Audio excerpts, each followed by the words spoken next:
to be in a room full of people who just watched basically your dirty underwear. All right, guys. So we are going to try to get some questions from the audience.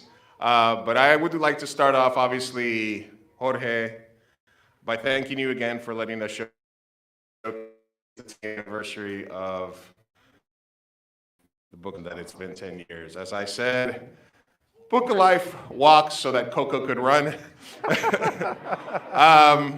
So my first question, I guess, to you is, we talked about it on the podcast a little bit, and one of the most iconic things about the film is the music, right? Everybody loves the music of the Book of Life, right?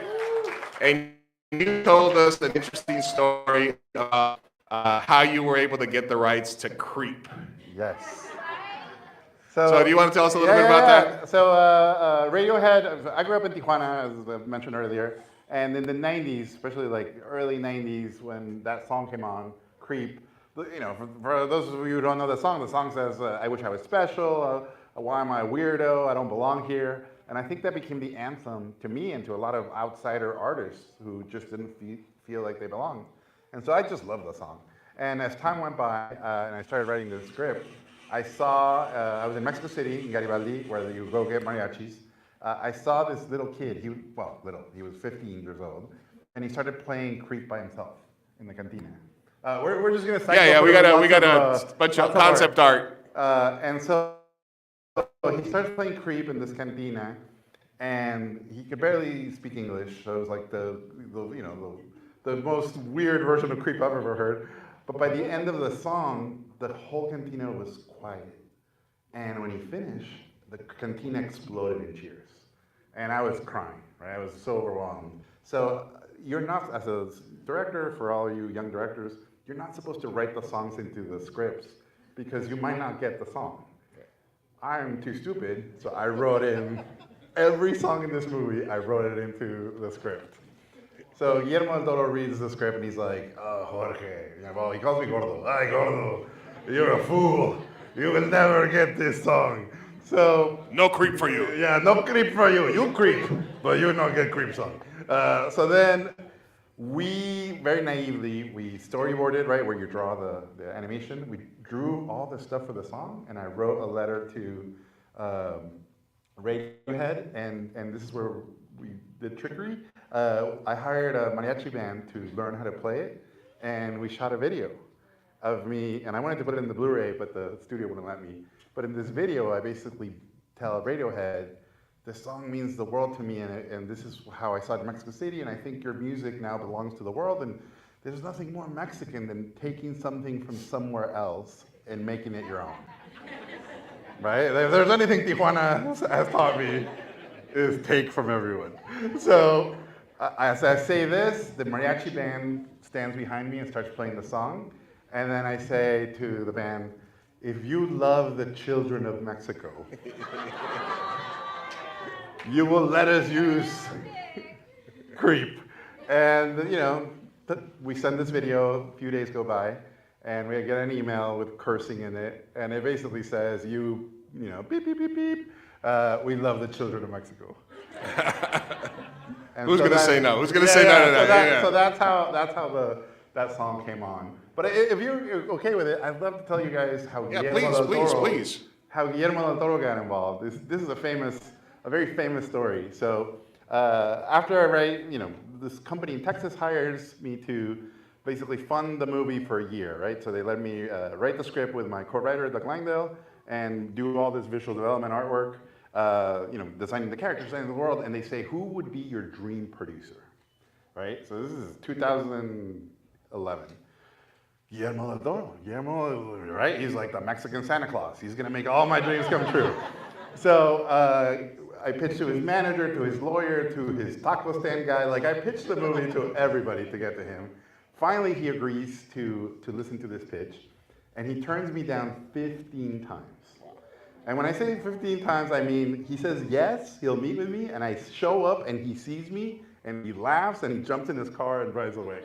Like it was kind of shocking, right? Okay. So after 15 tries, the producers are like, you gotta move on. You gotta pitch it to someone else. And I said, no, I want him to say no to me, even in an email, just so I can frame the email. that I had contact with him. So they said, okay, finally he wants you, and obviously we're friends now, so he tells me his version of it. He's like, I said, bring him to me so I can crush him in my house. So I go to his house, and back then he lived, there was two houses. One where he lived with his daughters and his wife, and one where he has his collection of art and all his movie memorabilia. So we go to that house. This is August in LA. They told me you have 30 minutes to pitch him the movie, right? What you just saw, you have 30 minutes to explain it to him. So we get to his house, and he's not very nice. Like, not nice to me at all. And so we get a tour of the house. So out of those 30 minutes, we ate 25 of those minutes. So we go outside, and I've been practicing this pitch for a year, right? How am I going to tell him this movie? And he goes, Gordo, 5 minutes to pitch me a movie. So I go, okay, ancestors, give me the strength to pitch you the most important movie of life. And I take like a huge breath, right? Like everything is on this pitch. And as soon as I open my mouth, the mansion next door, my people betray me, and there was like 5 leaf blower guys.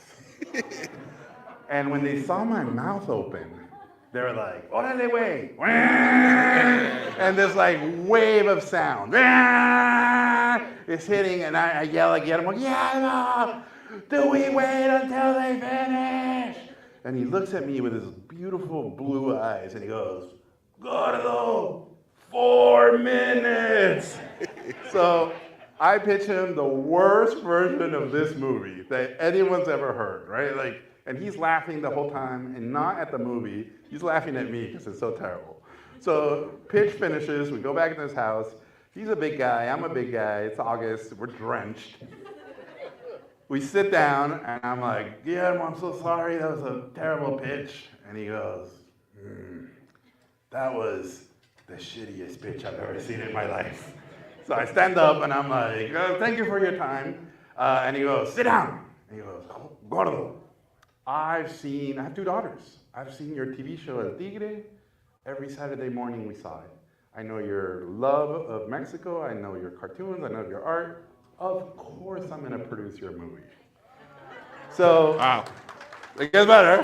So at that point, I literally peed my pants. There you go. But I was so sweaty, no one could tell, right? So I stand up, and it went like, and then he stands up, and I hug him, and our liquids combine. I like to believe our DNA at that point. I got Guillermo DNA. And he goes, Gordo, did you write this script? And I go, yeah, I wrote the script. And he goes, "Let me see it." So I run to my car, open the car trunk. We gone to a Mexican wedding, tequila bottle, takeaway gifts, right? Mexico. Bottle broke. My script was drenched in tequila. So I grab the script, and I run back, and I'm blowing on it. It's like toilet paper. And I hand it to him, and he grabs it with his beautiful, giant, meaty hands. And he picks it up like a doctor with a baby. And he goes, "This is a good script." I guess the alternative would have been drenched in something else if you had it in your pants. So that works out.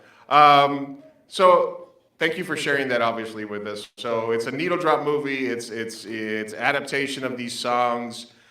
Now we get to actually having these actors, these celebrities, sing the songs. Was there ever any apprehension about letting them sing their own songs? And do you have anything interesting that happened, during those sessions? Well, as you guys, I'm sure know, Diego Luna has never sang in another movie. This was it. And when I told him, like, "Diego, I want you to sing," he was like, "What?" And so Gustavo Santaolalla, was a very famous Argentino composer, said, he was like a doctor too. He was like, "Let me see if he can sing." So we went to a studio. After 4 hours, I was like the dad with a cigar outside waiting for the pregnancy. And then Gustavo comes out all sweaty, and he goes, "He can sing." And we recorded all the songs. It felt like in 3 days. We did all of it. Diego said that he only sang in drunk karaoke before in his life. So this is like the closest to sober drinking he ever witnessed. But again, the idea was I didn't want the main character to sound like a professional singer, because that's not what the movie's about, right?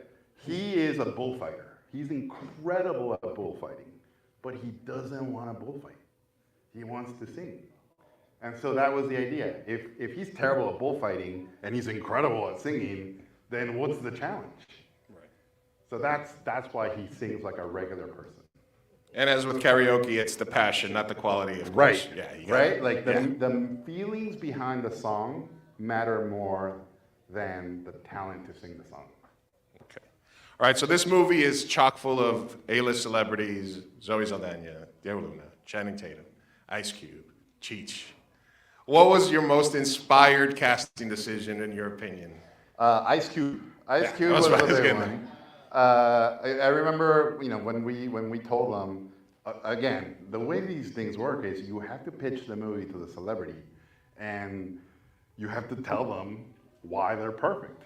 And so Ice Cube showed up wearing sunglasses at night to this presentation, and I pitched him the movie, and I basically said, La Muerte is death, but she's basically an angel, and Xibalba is death, but he's basically kind of the devil, right? You are God. And for the first time, like his smile got really big, and he took off his glasses, and he said, "You want me to play God?" I'm like, "Yeah, I'm in." Gangster rap made him do it, right? Yeah. All right. Well, let's see if anybody in the audience, we have time for a couple of questions. Does anybody have a question up here? Of course, it's always the top row. Of course, yeah. And by the way, these are pictures that people send me from all over the world, from Egypt and Russia and the Philippines. Like, we don't need pretty this crazy. Oh, this is not yours. Yeah. All right, here we go. Aren't those great? Yeah, this counts as my cardio for the day. FYI, don't trip. I got you. Make sure my Apple Watch is on. Yeah, we're good. All right, we have a question up here. Go ahead. What's your question for Git? Oh, I love your outfit. Asked me, I book a ride movies and make a song for it. So you dressed up like Maria. I really are book a ride. I'm sorry. What? Just she could help you. I say Mom movies and make this outfit like that. Mom made her the outfit to dress. Oh yeah, you're dressed like Maria. Yeah, beautiful. She's dressed like Maria. Can she take a picture with you? Absolutely. Yeah, absolutely. Yes, we got you. Ah, yes. All right. Well, I'm up here now, so this is where I'm going to be. Yeah. All right, we got a question over here. All right, on my way. Excuse me. Ooh, sorry. What is your question? Go ahead. Okay. My question is, how did you come up with the relationship between Manolo and Maria? Or was there any inspiration behind it? Yes. So Manolo and Maria, there's all this symbolism in it. Both of their names start with the word M, right? So that's how you can tell they're going to end up together. Manolo's name has the word man in it. So to me, that was mankind falling in love with Maria. Maria is the most common name in Mexico. So she represents all basically Mexican women. Their outfits are all coordinated, right? She's wearing white and red, basically two of the three colors of the Mexican flag. Manolo is black, so he's dressed like a mariachi, even though he's a bullfighter. So there's all these dynamics in them. And then the love story is my wife. I basically based it on, I proposed to my wife 2 weeks from the day I met her in Tijuana. We were in high school, I was high school junior. And I remember proposing to her, because for all you kids, when you know, you know. I remember telling her when we started going out, and I said, I bet you'd never punch me in the face. And before I could finish the word face, she clocked me. And she hit me so hard that blood just started coming down. And as I tasted my own blood, I said, I'm gonna marry this girl. Oh, man, don't let him taste the blood. Romance. Recently, Jorge, there's trends on TikTok. There's bootleg memorabilia that I know you love. We see tattoos on the screen inspired by the film. This was an illegal play in a university in Mexico. Exactly. What is your favorite piece of bootleg? This? This? Yeah, a whole university spent a semester putting this play together, and when they, when Disney, who owns the movie, wanted to sue them, I said, "Sue me," and they tried. Wow. Other questions here? One over there? All right, I'm going to come around and get you. All right. Workout, yes. No problem. Can you tell us a little bit about, in terms of like the editing process like that? When you make an animated film, is there like a 2-hour cut of this somewhere that's got all a bunch of other extras and stuff like that? Or were you pretty tight on, this is what I want to see? No, there's we had to cut 40 minutes out of the movie. Wow. So there's a lot of subplots and a lot of, there's another land, the land of the cursed, that doesn't show up. And the land of the curse is, where the bad people go. And we never get to see it. And then there was a lot of subplots about what happened to Joaquin's dad. Like, there's all this other stuff that ideally we will tell later. But yeah, it was really hard to. I mean, I've never made a movie before, and it turns out it's really hard. Look out for the Book of Life 2, Electric Boogaloo, coming soon. All right, we got a question up here. Go ahead.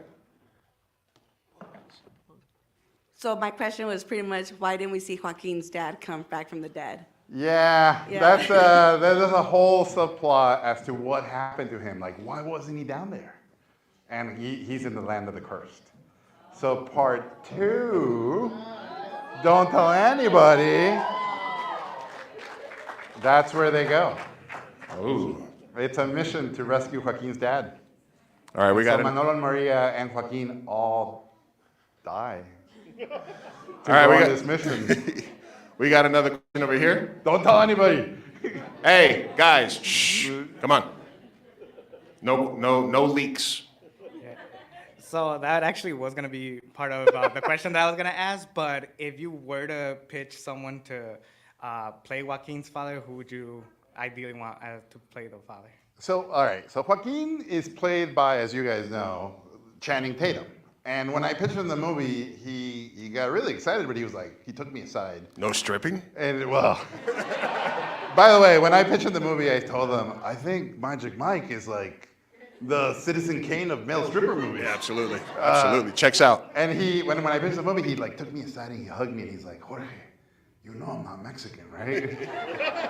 And I said, yeah, the whole point of the movie is this Mexican guy is gonna beat Channing Tatum for the love of this girl. Yeah, all right, okay. And he was like, I get it. So based on that, Joaquin's dad has to be played by Brad Pitt or somebody like some super handsome American voice. All right. We got a question over here. Thank you for being so close. Exactly. It's gonna have like 2 questions. I love your shirt. Yes. How did Plácido Domingo came into play? Yeah. And the other one is no defeat, I forget. No retreat, no surrender. No retreat, no surrender. Is that by any chance based on that obscure Yes, Van Damme movie? Absolutely. I love it. So, I'm a big film nerd, so there's a million references in this film to other movies. But Plácido Domingo, I'm obviously he has been canceled for some of the things he did, different era, different world. But I'm a big fan of the opera Carmen, so I got to see Plácido do Carmen, and that's when I was like, oh, bullfighters that sing. And of course, they would be a bullfighter and his family who wanted to do it but couldn't do it. The problem with Plácido Domingo was, especially back then, if you hire him to do voice, the budget is this much, but if you hire him to sing, the budget is like 100 times. So the producers were like, all right, Jorge, you have to convince him to sing without singing. So I was like, so one night I didn't sleep, and then it came to me. Every one of his lines, he's singing. He thinks he's in an opera. And that's how we put it in the script, and he did it. But he was incredible, just incredible. Absolutely. Well, I wanted to ask you one last question before we let you go, Jorge, because I know you got to get back up to Hollywood. it's a 10-year anniversary of the Book of Life. It's a monumental movie. You've told me how you get choked up when you hear people tell you stories about how important it is. We have a lot of people here who've shared their stories with you, and hopefully, and we're happy that you let us celebrate it with you, but can you just give us a little bit more about what it means to you to showcase it here in front of this audience at this festival, in this region, in this theater? Just to let us know, just close with that for us. Lou, they're very overwhelming. So my dad passed away about a year and a half ago. And before he passed away, he said to me, I can't wait to see you. And so when I watch this film, that's all I think about now. It's like, I'm going to get to see my dad. All right. Jorge, thank you very much. Appreciate you, brother. Big round of applause here for Mr. Jorge Gutierrez. Thank you guys for coming to the San Diego Latino Film Festival. Animation Latino short programs on the 20th and 21st. Come support the next wave artists and make sure you're here for the rest of the festival. Thank you guys. Dude, you made me cry. I appreciate you. You made me cry. I made that festival a year and a half ago too. Really? Yeah.